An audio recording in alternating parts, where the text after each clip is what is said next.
Hello and welcome to the video for email.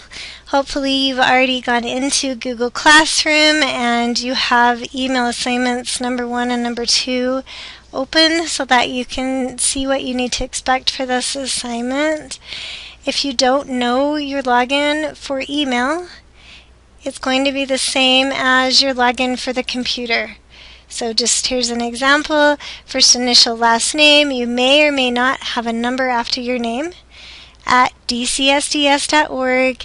Default password, unless you've changed it, is capital PASS period W0RD. So go ahead and log into your email. The first thing that we're going to learn to do is add some contacts and create a group. So when you open your email, it's going to just default to the mail portion where you send and receive messages. You're going to come up here to mail, change this to contacts, new contact, and the first contact that you're going to add is me. So you're going to type my name in, my email, which is dcsd.org. Make sure you leave off the S. I'm not a student. And then this will automatically save, so you don't have to worry about clicking a save button. Then you're going to add 5 classmates from this class. You're going to need to ask your classmates if they have a number after their name and what it is, or if it's just first initial, last name. So you might have to move around a little bit, find 5 people, new contact, do that 5 times.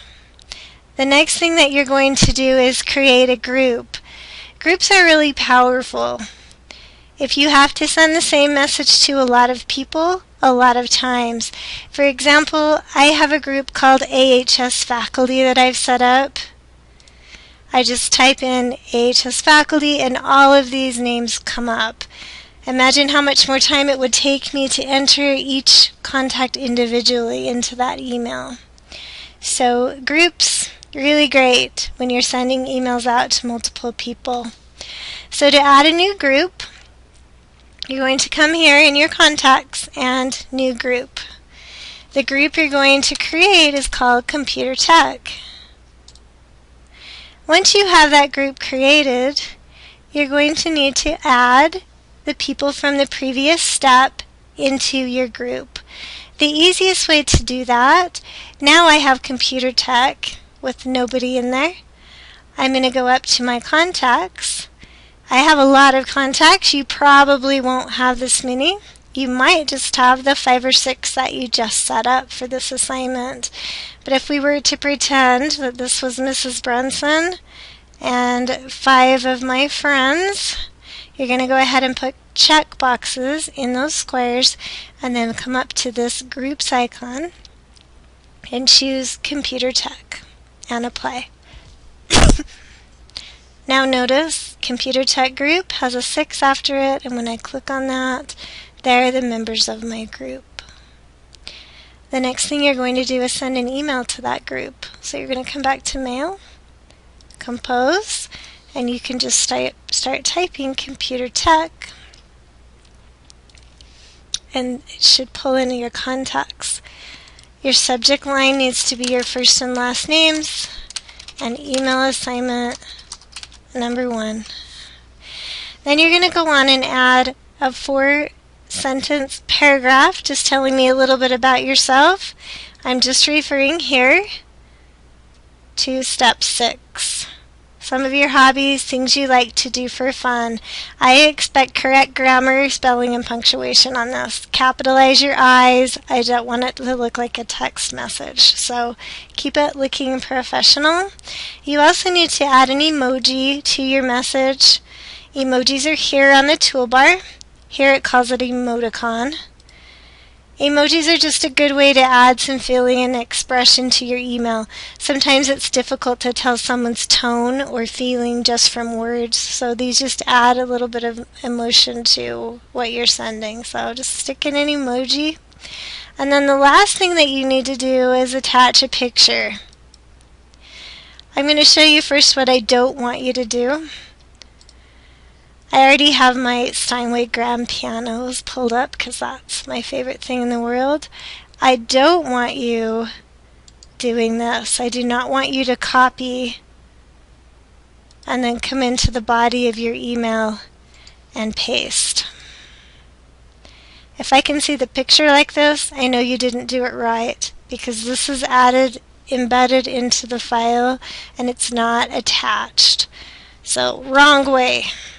This is how you do it the correct way.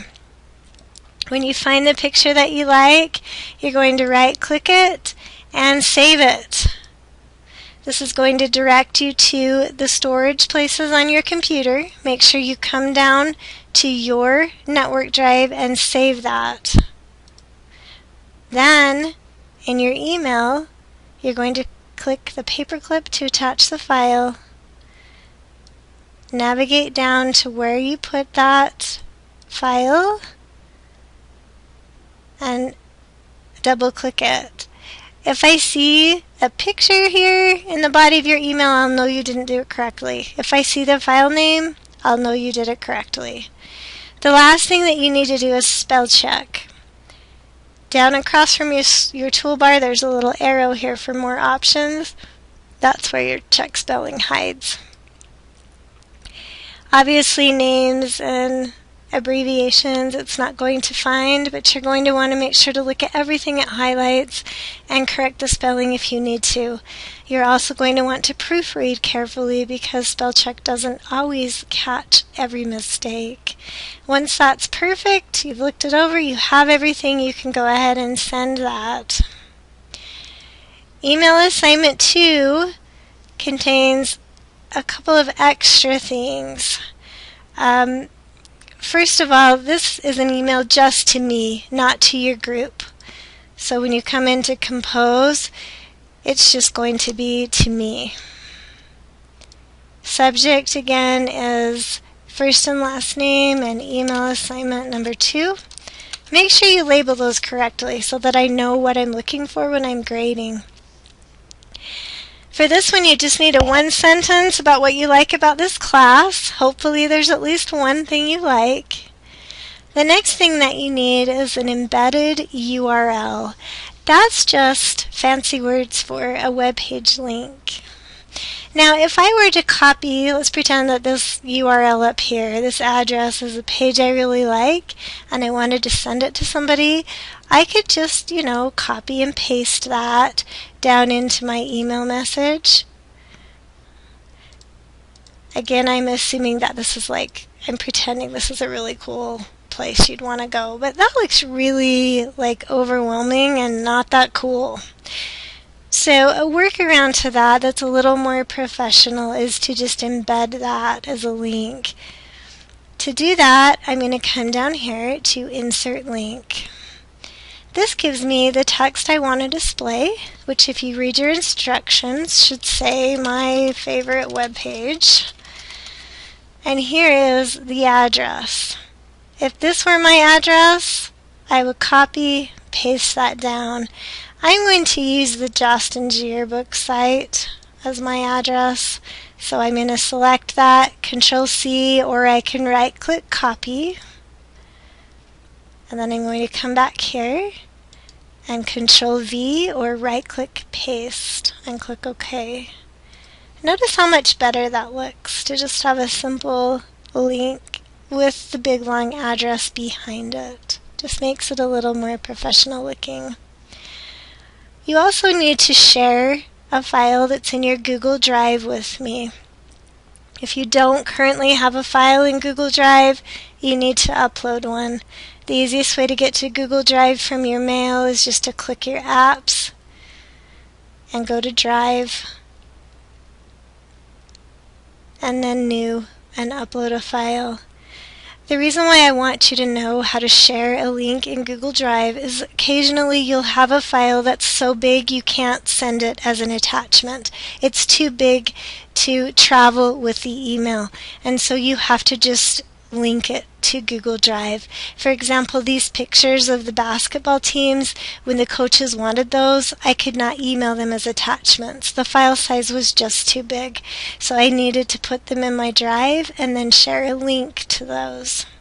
So first thing, make sure you have something in Google Drive. Then from your email, you're going to click the Google Drive icon. This will take you to Google Drive. You're going to find the picture you want. If I want girls JV basketball, I'm going to click that and insert, and there's my file. After you push send, it's going to ask you if you want to share that with the recipients. Make sure you click share so that I can actually go in and look at that file. The last thing that you need to do on assignment 2 is add 2 things to Google Calendar and then send me a picture of those. And the picture we call a screen snip. I'm going to just minimize that for a minute. To get to your calendar, again, you're going to go to your apps and Google Calendar. I use Calendar all the time. I would forget my head if I didn't have things put in my Google Calendar. So notice that you can view by the day, the week, or the month. Usually when I'm adding new events, I view by the month. I'm just going to go to March. I want you guys to add real things. So maybe if you're a junior, you could add the ACT test on March 1st. Or something else that you have going on. Right now, I know that spring break is the last week of March, and I don't know why I haven't put that on there, because that's a big deal. So I need to add an event that spans an entire week. To do that, I'm just going to select all of those squares. Well, as soon as I do that, I get this pop-up window, and I'm going to say spring break and create it. And then notice that that spans across all of those days. Now if I have something like this faculty training, that's set as an all-day thing, which would not be a fun thing. So I need to actually edit that. And when you go into edit an event, you can change it from an all-day thing to something that starts at a specific time. So I know that this is going to start at 7 and go until 8. And then I can save it. Notice here I have notifications turned on. I want an email and a pop-up 10 minutes before this event happens. Now the pop-ups happen on my phone. I actually have the calendar app on my phone, and so 10 minutes before something's going to happen, my phone will ding and I'll get a pop-up, and this has saved me countless times from forgetting things. So you can activate these if you want, and things that you add, events that you add to your Google Calendar will show up on your phone and vice versa. So it's just a really cool tool to have. I'm going to save that. Now, so that I know that you've added these to your calendar, I want you to take 2 screen snips and attach them to the email. So let's say that the first event, I'm a student, and the first event that I've created is my ACT test, and I'm going to take a screen snip of that.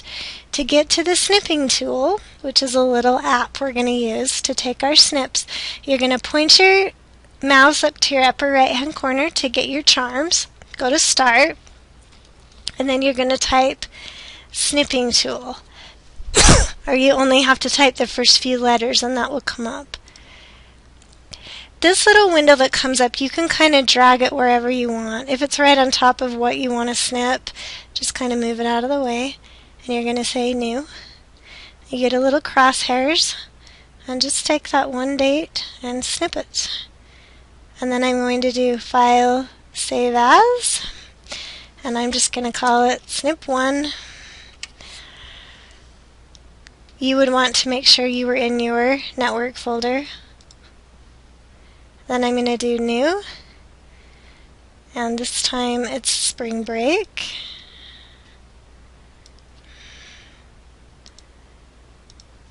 And I'm going to call that snip 2. Oops, if I can type.